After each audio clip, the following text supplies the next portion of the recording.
Hey guys, and thank you for watching this week's video of Author Chat. If you have been keeping up with everything, Author Chat is about to explode this coming week. We are going to be having everybody under the sun on this show, and Lori Force is actually going to be joining us as a co-host for a while with a few of the authors that she has come to know over the years that she's been writing. So today we have Kelly. How do you pronounce your last name?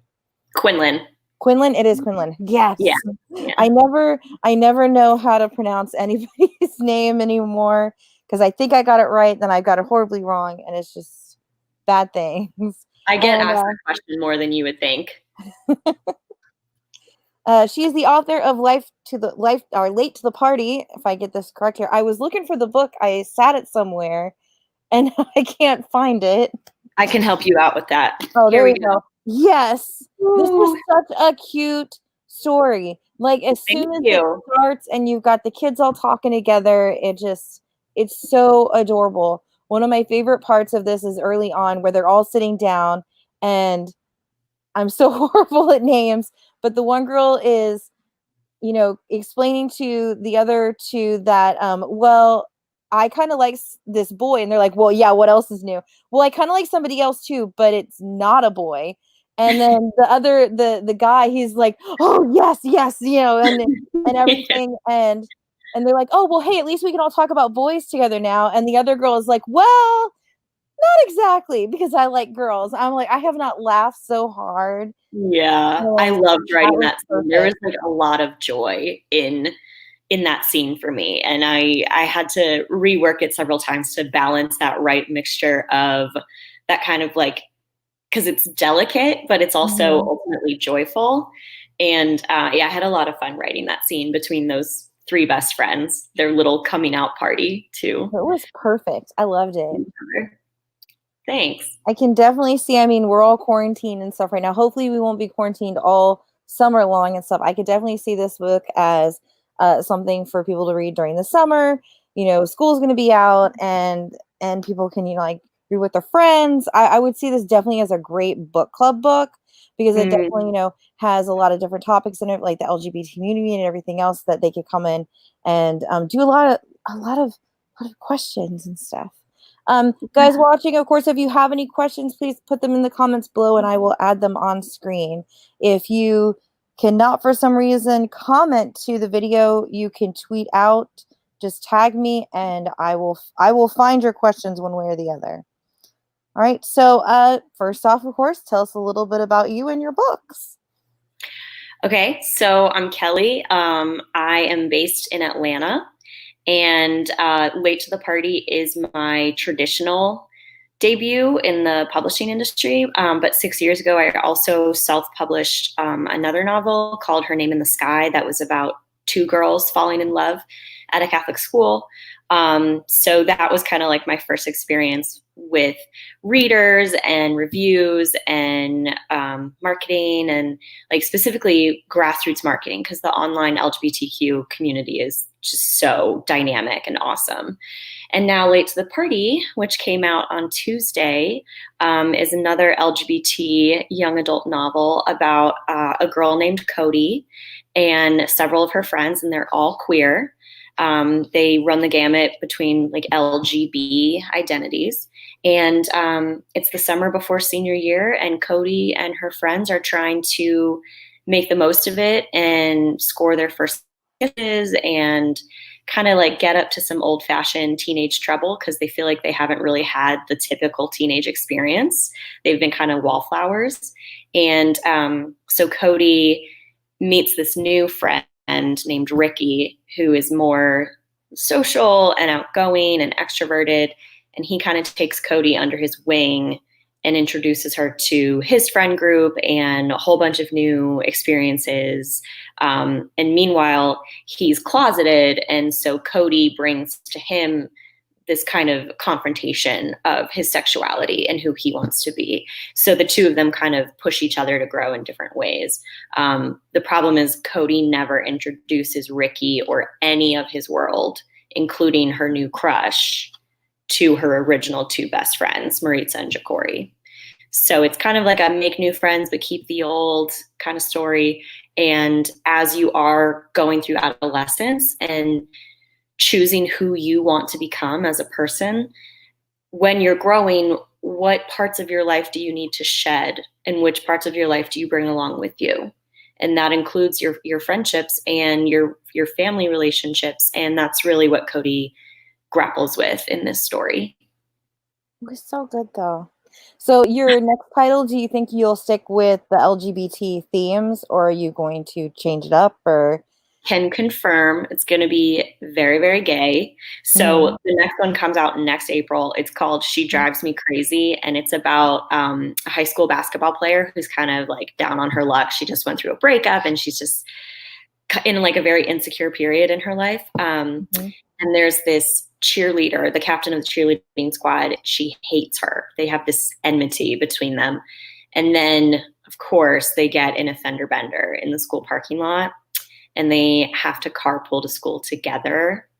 And let's just say they're not enemies for long. It's a rom-com. So it's been a lot of fun to write. And it's like very campy and very different tone from Late to the Party, but I've loved it in like a totally different way. See, I love that trope of like the enemies to lovers thing where, two people who despise each other end up, not despising each other so much. Oh yeah, there's a lot of tropes in this one. There's even like, oh no, there's only one bed. What will we do?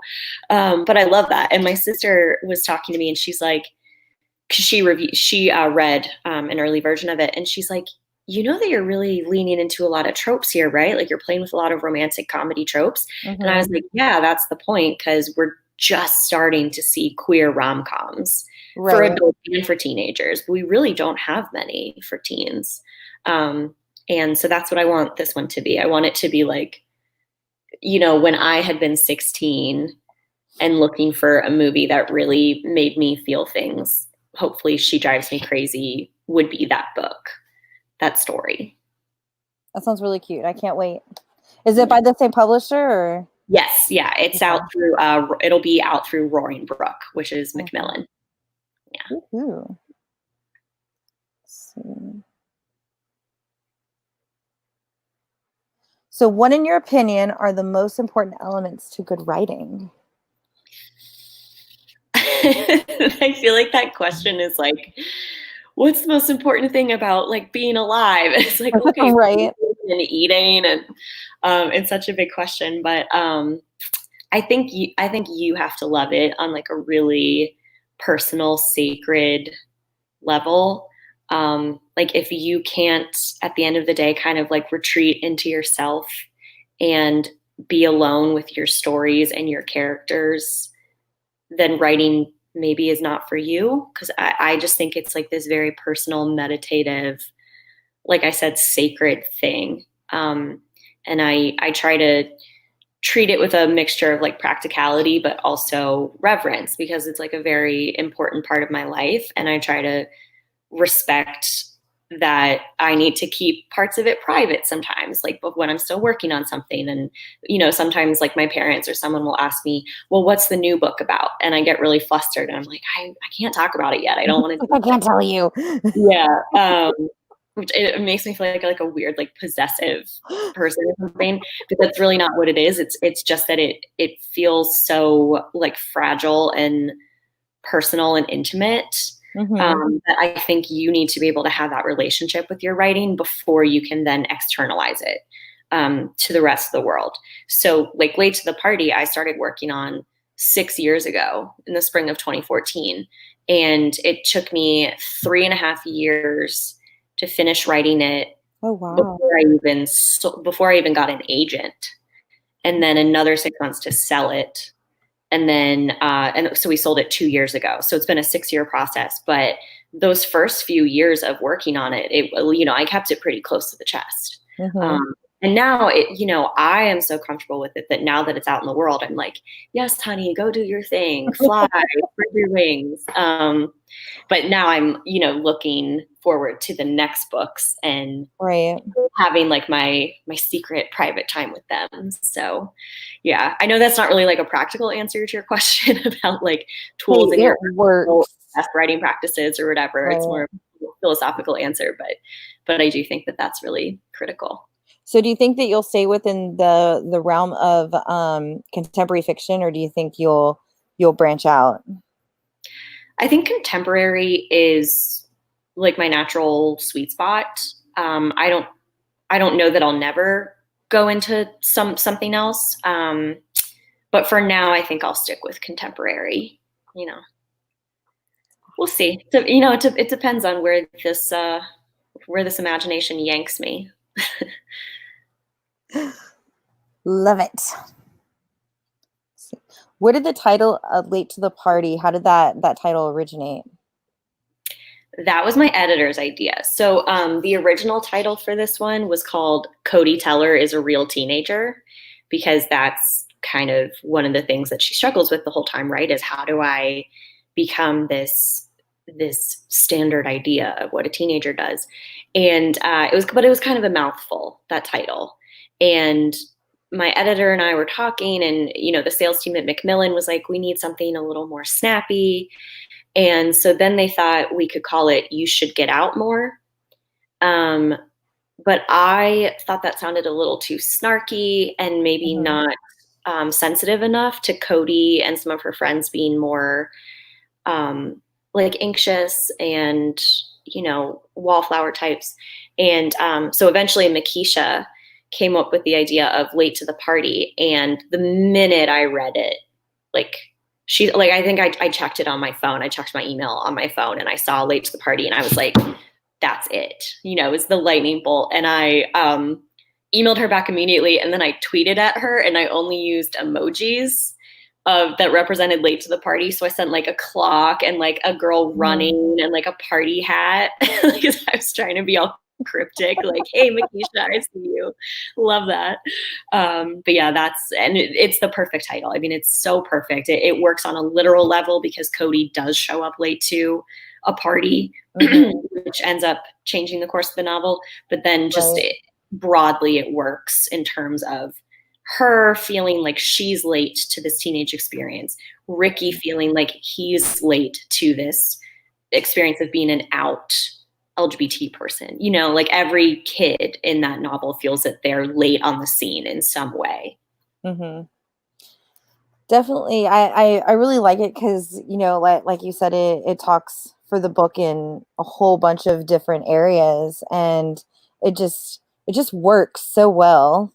And the coverage was just it's so pretty. It's simple, but it's also like an elegant but quirky I kind of. love this cover. It works. It's so Carrie Resnick was the cover artist, and I think she took one stab at it and they sent it to me, and I was like, yes. And I made a few changes, a few suggestions, and she came back and did like the second iteration of it. And like, that was it. I mean, it was just so, I just loved the concept of it right away because it represents everything, you know, that feeling of like, everybody else is in there already and I'm on the outside, whatever that means for you in your life, something that you feel like you're not a part of yet. And I just love it. I could gush about it forever. Have you seen your cover for the new title that's coming out next year? Funny you should ask. I just got the initial sketch yesterday, and it's great. It's very similar to one of my best friends has a title coming out next year as well. That's also about two girls together who are enemies to lovers. And I've seen her cover, and it's very similar to the sketch I saw yesterday. And so she and I were like, oh crap, we can't have like matching book covers. And so I shared that feedback with Roaring Brook yesterday, and they were like, oh, okay, yeah, like, you know, we don't want to duplicate someone else's title, especially if they're coming out in someone else's cover if they're coming out in the same season. So we're gonna change it a bit, but the way the two main characters were sketched, like their features and kind of like their aura was perfect. I'm very excited about it. All right, let's see here. My list of questions just closed on me. What is one of the most surprising things that you discovered from doing self-publishing to traditional publishing? Um, so I've talked before about like how the timeline is so different, like Mhm. it just feels like it takes so much longer because there's so many more moving parts. Um, One thing that has been really cool is feeling like I am not the only steward of this book, which is a very incredible feeling to take something that you've been working on that has so much of your life in it and so much of your blood, sweat, and tears, and you share it with an agent and then an editor and a copy editor and a cover artist and an audiobook narrator, and they all become stewards of the book in their own way. And so like I kind of felt like once I had gone through the whole process with Late to the Party, it felt like I had this kid, and this kid had several other moms who, who loved it, who loved her just as much as I did, right? And Right. just that kind of camaraderie and solidarity of working. In my case, it was all women, but working with these other brilliant women who were bringing their talents to the table, whether that was cover design or audiobook narration or selling it or editing it, whatever. It's just amazing to share that ownership and that excitement with other people who care about your book as much as you do. So that was like pretty cool to go from doing everything on my own with the self-published one and feeling like I ultimately was the steward of that book. And now with Late to the Party, ultimately it's still me who is, the generator of this book, but it's like I have these other people in my corner who care about it so much as well. And that has been so humbling and so heartening as well. So I'm really grateful for that experience. It's the thing of that it takes a village to raise a child, and Yes, exactly. your book Exactly. is your baby. Yeah. Before it was like I was a single mom, with the self-help one, and now I'm like co-parenting with like several other moms. Like, Uh-huh. okay, well, she's not behaving today. What do we think we should do?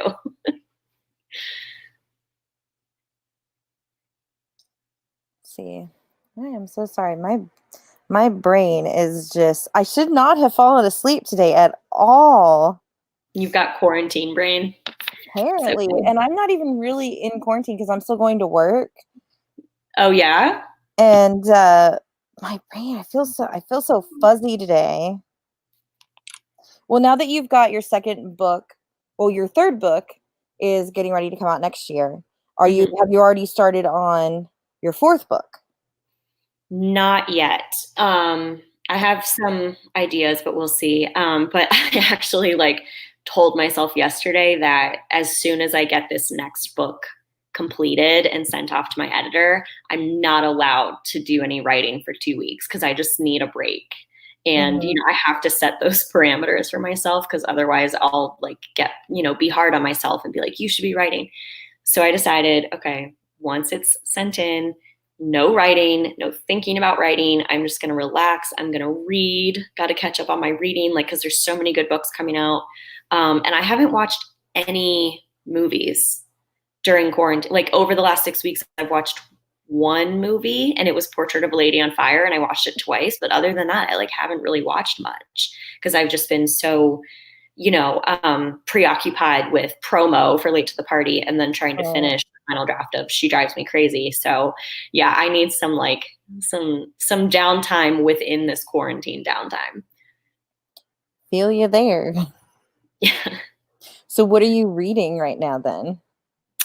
Oh, so many. Okay, so I have this stack sitting here that some of my other spring debuts wrote. So Only Mostly Devastated by Sophie Gonzalez is next on my list to read. And then I also have two digital arcs. One of them was I Kissed Alice by Anna Birch. And I Oh, read she's the coming on the first. show. Is she coming? Yeah, she's She's coming on the so show later nice. this year.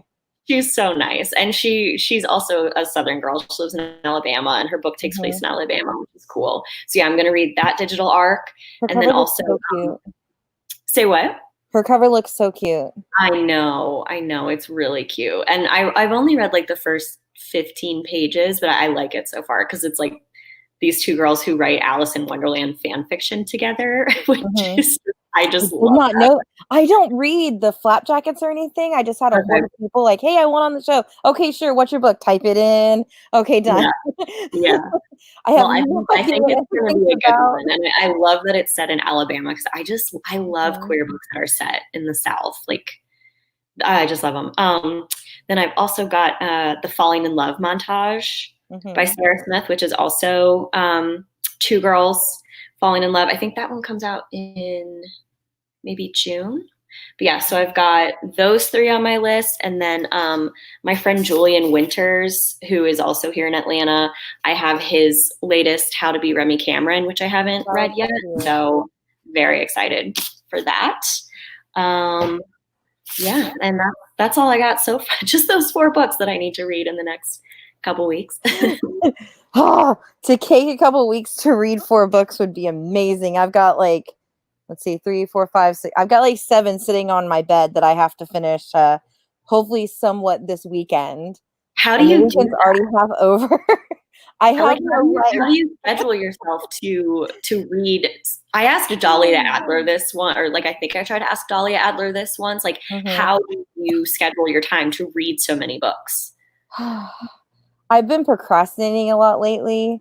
Like I have a whole bunch of promo posts that I haven't even looked at. They're in my email, but and then we lost internet. The internet has been going in and out constantly. Mm, And of course yesterday we had the bad storm. So it's like I have my calendar set that I actually need to catch up on for reviews that goes out to next Saturday that I haven't touched. And I'm like, I've just been trying to read a lot lately, but yeah.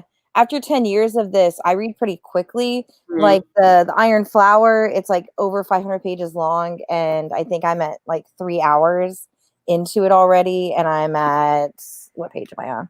I'm like 333. So okay. I'm at like 100 pages an hour, 100 pages an hour or so. Yeah, that's a pretty good rate.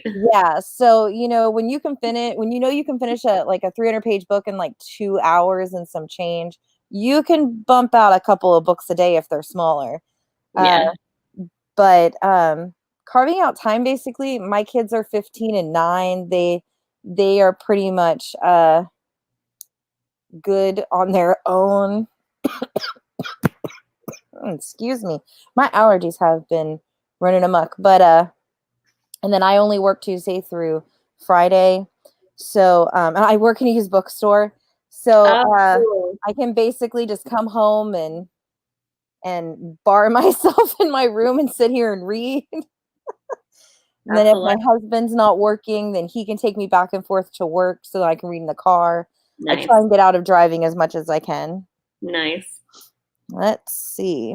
So, are you a full-time writer or do you also have an outside job? I have an outside job too. I work for an LGBT friendly church, doing like pastoral ministry. So this is That's another passion of nice. mine. So that's pretty cool. Okay.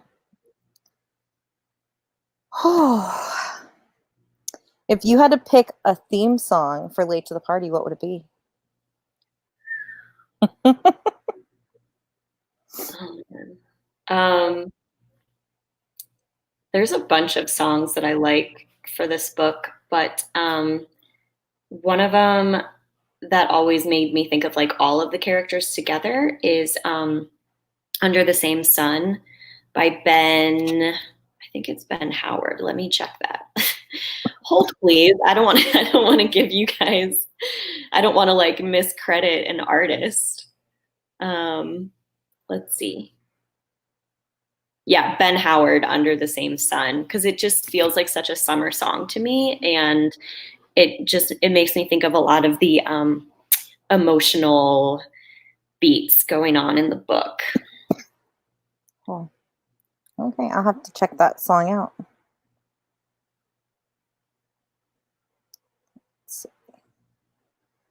Oh, I'm trying so hard not to cough right now. Oh, goodness gracious. Do you think that teens nowadays put so much expectations on themselves of being a how do I like to measure up to what they think a teenager should be, or do you think like nowadays it's more laid back versus what it was like 50 years ago?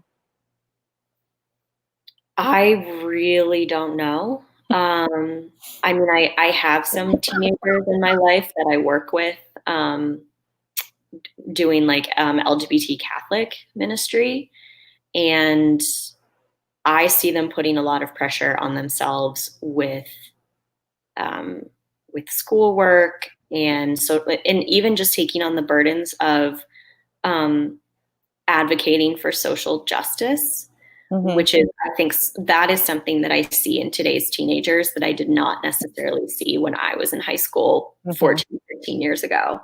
Um, I don't know if they put pressure on themselves to feel like, to measure up to this idea of the ideal teenager. That feeling came from how I felt when I was a teen. But I don't know if all of them share it. I figured enough people probably shared that feeling that this book would resonate. But I'll have to ask some of my teenage buddies that. We'll have to It's like see. when you think about it, it's like what exactly is the standard, definition of a teenager? Like I have a 15-year-old, but she doesn't really act like a lot of the teenagers of like her friends and stuff because Hmm. she's had to grow up a little bit faster than she normally would have because she was diagnosed with type 1 diabetes 2 years ago. And she's also bisexual. Mm. And and it was kind of funny that she came out I think a year and a half ago or so, and she's like mom, you know I like girls, right? And boys. And I'm like, kind of guessed that already. You're okay with that, right? And I'm like, what do I care? I've That's a good mom. I've been pagan for 20 years. Do you think I'm gonna really care if you bring home a boy or a girl or whatever? I don't care. Give me grandbabies. It can be dogs, cats, horses, any kind of grandbaby will do.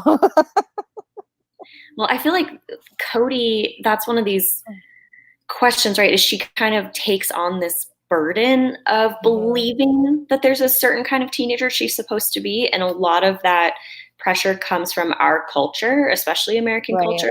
Look at shows like Riverdale, right? Um, Mhm. that any show on television that has teenagers in it is always played by actors who are not actually teens. They're always Right. older. And we do act like that teens are much more capable of making adult decisions than they actually are, developmentally and psychologically and socially. And so Cody's really burdened with that idea, this kind of this um, this pressure, this kind of box that she puts herself in of this is what I should do if I want to be a real teenager. And so I think part of the book for her is figuring out that there is no one way to be a teenager, and any way that you do it is the right way. Because if you're a teenager, then you're being a teenager the right way. Yep. And ultimately, I think um, that the friend group that she falls in with, that she had kind of idolized and thought, oh, they're cool, they're popular, they're social. When she does actually spend time with them, like, yeah, they do some drinking, and they're more experienced with, dating and making out and everything. But ultimately, I think they're pretty wholesome, sweet, kind kids. And so I think that's ultimately what Cody comes to realize is like, being a teenager just means figuring out who you are and loving the people that are going along on that journey with you. Right, we actually had a write-in question. Um, Cool. a lot of your story deals with, these three teenagers being, very awkward. Did you have any awkward moments growing up that you could share with us? So many. I mean, one thing that I loved in high school was Harry Potter, because when I was in high school, that's when the books were still coming out. Um, And I had these two friends, and we had like a society, like a joke society for reading fan fiction. One of them was really into Sirius, one of them was really into Lupin, and I was really into Ron and Hermione. And we would all talk about fan fiction all the time. And one time they came over for a sleepover when we were like 16, probably. And our idea of having fun that night was we baked a cake for Harry Potter's birthday because it happened to be July 31st that day. So like that was a lot of my socialization and emotional growth during that period was like online friendships and these kind of like nerdy based friendships. And at the time I was so mortified. Like I would not have told anyone that. Of course, this was also before it was like cool to be a nerd, which I feel like now, like in the last 5 to 10 years, it's become like nerd culture has become like dominant in a weird way. But back then I never would have told anyone that I was obsessed with Harry Potter and that we baked a cake for Harry Potter and everything. But yeah, I mean that I think I was kind of like awkward and inexperienced in a lot of ways. And that's okay. I would not have become an author if I hadn't been that way as a kid. So makes me feel so old. Oh my goodness. Yeah, it's like, nerds definitely we rule the world right now. I mean, it's good to be socially awkward and, always carrying a book with you and having all the fandoms and all that stuff. That is perfectly okay now. I mean, I think it's really nice that books that focus on LGBT, that is the main topic of the book and not, like a side character or a small side story or something, that those books can now get published and not be ridiculed or, banned and all that stuff. And it's really nice because then kids that are LGBT or are leaning towards that way or want to know more about it and stuff can grab literature that aren't going to be like, oh, well, no, that's evil and you should be ashamed of yourself. And it's so nice that nowadays it's more it's more accepted, even though you still have some people that are completely against it, but they're more, like 10% of the community versus the other 90% that is more open to it. Yeah. Which is really nice because I know over the like the last 30 years or so, I mean, even the last 10 years, you still have teenagers and stuff that have come out to their parents and it doesn't go so well and they end up committing suicide and things like that. So it's really nice that there's now places within the communities that these kids can go to be accepted. Yeah. Oh, God. It's so nice. So do you have any tips for people that want to be allies to the LGBT community of things that they could do? Man, You said you work with the church that's accepting and yeah, I do. I think that's why I'm struggling with this question is because it's like such a broad question for my life, right? I think the most important thing is to listen to people's stories and don't center yourself in that story. Like I have a few friends who are moms of LGBT children. And when I say children, I mean like people my age. So these moms are like middle-aged. And we do a lot of work together with Catholic LGBT teens. And we had a retreat for some of our high schoolers back in the fall. And afterwards, I was talking with one of my mom friends she's probably in her early 60s. And her daughter is gay and is close to my age.